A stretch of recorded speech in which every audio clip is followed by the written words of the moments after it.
or you don't predict. If you're in the mood, we can take it to the moon. Just like a movie scene, table for two. No need to be fed, I want you instead. Assalamualaikum warahmatullahi wabarakatuh. Perkenalkan, saya Dinda Estifania dengan NIM 7101422346. Di sini saya akan memaparkan materi terkait manajemen utang dan langkah-langkah menetapkan tujuan finansial. Oke, mungkin langsung saja masuk ke materi. Manajemen utang adalah proses mengelola utang secara bijaksana untuk memastikan bahwa pembayaran utang itu dilakukan secara tepat waktu dan juga tanpa mengganggu stabilitas keuangan. Tujuan manajemen utang ini adalah untuk menjaga utang agar tetap terkendali dan memastikan arus kas yang sehat, serta menghindari risiko finansial seperti gagal bayar ataupun kebangkrutan. Ketika mengelola utang, penting bagi kita itu untuk bisa membedakan mana utang baik dan mana utang buruk.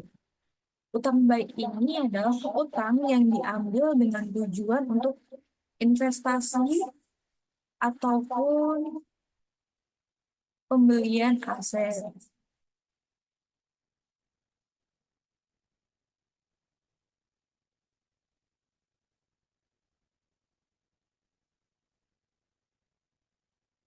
Utang baik ini adalah utang yang diambil untuk tujuan berinvestasi ataupun pembelian aset yang nilainya itu akan meningkat ataupun menghasilkan pendapatan di masa depan. Utang ini merupakan utang produktif karena mendukung pertumbuhan finansial dan meningkatkan kesejahteraan. Contoh dari utang baik ini yang pertama ada KPR atau kredit pinjaman rumah. Membeli rumah dengan kredit dianggap utang baik karena rumah itu biasanya merupakan aset yang nilainya akan meningkat seiring waktu. Rumah ini juga dapat dijual kembali dengan keuntungan atau bahkan dapat kita sewakan untuk menghasilkan pendapatan. Yang kedua ini adalah pinjaman pendidikan. Investasi dalam pendidikan dapat meningkatkan keterampilan ataupun kualifikasi, yang pada akhirnya itu dapat membuka peluang pekerjaan dan dengan penghasilan yang lebih tinggi. Dan yang ketiga itu adalah pinjaman modal usaha. Meminjam uang untuk memulai atau mengembangkan bisnis adalah contoh dari utang baik. Bisnis yang sukses itu dapat menghasilkan pendapatan yang lebih besar, dan ini memungkinkan pelunasan utang dan dapat meningkatkan profit. Selanjutnya, utang buruk. Utang buruk ini adalah utang yang digunakan untuk membeli barang konsumtif atau barang yang nilainya menurun dari waktu ke waktu tanpa memberikan manfaat finansial di masa depan. Contoh dari utang buruk ini yang pertama itu ada kartu kredit.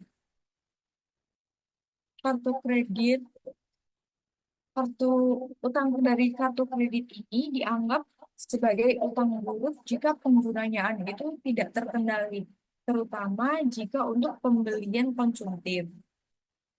Karena bunga di kartu kredit ini sangat tinggi, dan jika hanya membayar minimum atau bahkan kita membayarkannya terlambat, itu utang itu dapat membengkak dengan cepat. Yang kedua itu adalah pinjaman untuk barang konsumtif.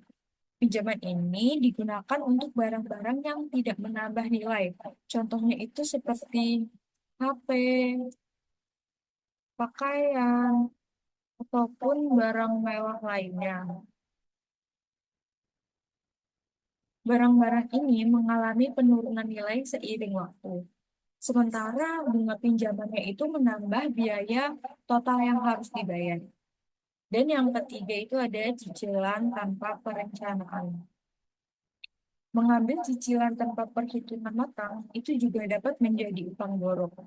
karena tanpa rencana yang jelas atau bahkan tanpa pertimbangan kemampuan untuk membayar, cicilan yang menumpuk itu akan menjadi beban yang berat bagi kita, terutama jika penghasilan kita itu tidak sebanding dengan kewajiban yang harus dibayarkan. Selanjutnya, langkah-langkah menetapkan tujuan finansial. Yang pertama itu kita harus mengidentifikasi kebutuhan dan keinginan. Kebutuhan ini adalah hal-hal esensial yang harus dipenuhi agar kita itu bisa hidup dengan layak dan juga menjaga stabilitas finansial. Kebutuhan ini mencakup pengeluaran yang tidak bisa dihindari dan harus selalu ada dalam anggaran. Contohnya itu seperti makan sehari-hari, seperti biaya sewa atau cicilan rumah, biaya transportasi,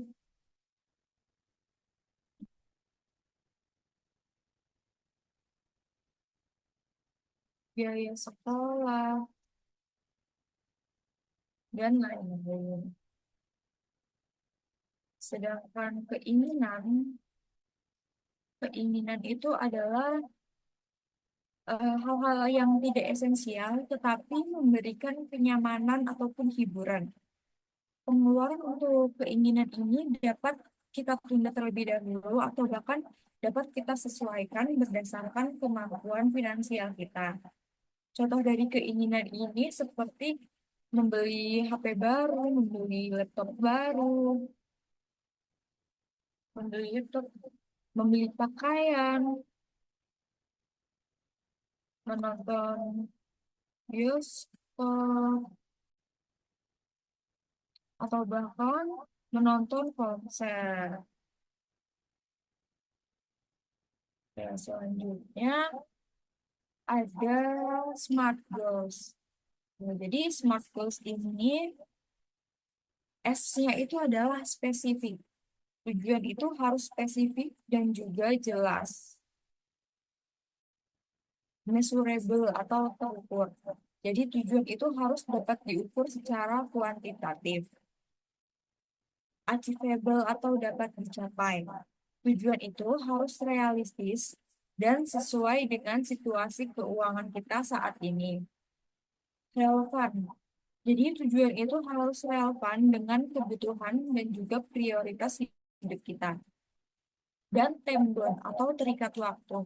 Jadi setiap tujuan itu harus memiliki batas waktu yang jelas.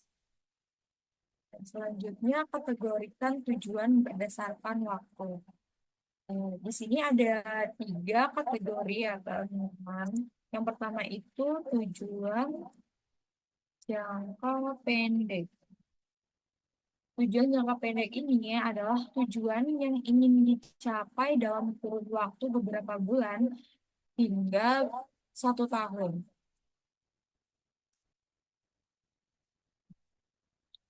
Selanjutnya ada tujuan jangka menengah. Tujuan jangka menengah ini membutuhkan waktu yang lebih lama untuk dicapai. Biasanya itu 1 sampai 5 tahun. Dan yang ketiga itu ada tujuan jangka panjang. Tujuan jangka panjang ini biasanya mencakup rencana besar yang akan dicapai dalam kurun waktu 5 tahun ataupun lebih dari 5 tahun. Jadi itu yang dapat saya sampaikan. Kurang lebihnya saya mohon maaf. Wassalamualaikum warahmatullahi wabarakatuh.